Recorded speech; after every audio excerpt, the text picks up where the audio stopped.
புல் Moon sale காலை 9 மணியிலிருந்து இரவு 12 மணி வரை ஆகஸ்ட் 27 ஒரு நாள் மட்டும். நாமக்கல் மாவட்டம் பரமத்தி வேலூரில் பைபாஸ் சாலை வழியாக அதிவேகமாக சென்ற லாரி கட்டுப்பாட்டை இழந்து சர்வீஸ் சாலையில் இறங்கி டிராக்டர் ஷோரூமிற்குள் புகுந்தது. சுவரை பெயர்த்துக் கொண்டு மறுபுறம் சென்று லாரி நின்ற நிலையில் அப்போது யாரும் ஷோரூமில் இல்லாததால் அசம்பாவிதம் தவிர்க்கப்பட்டது. லாரி ஓட்டுநர் மதுபோதையில் இருந்ததாக தெரிவித்த போலீசார் அவர் மீது வழக்கு பதிவு செய்து விசாரணை மேற்கொண்டு வருகின்றனர்.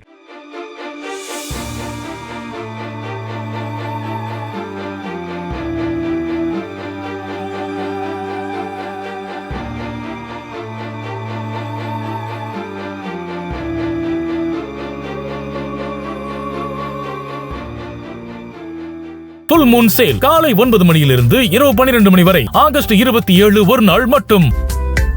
பிளே ஸ்டோர் மற்றும் ஆப் ஸ்டோரில் இருந்து பாலிமர் செயலியை QR கோடு மூலம் பதிவிறக்கம் செய்யுங்கள். செய்திகளை உடனுக்குடன் பெறுங்கள்.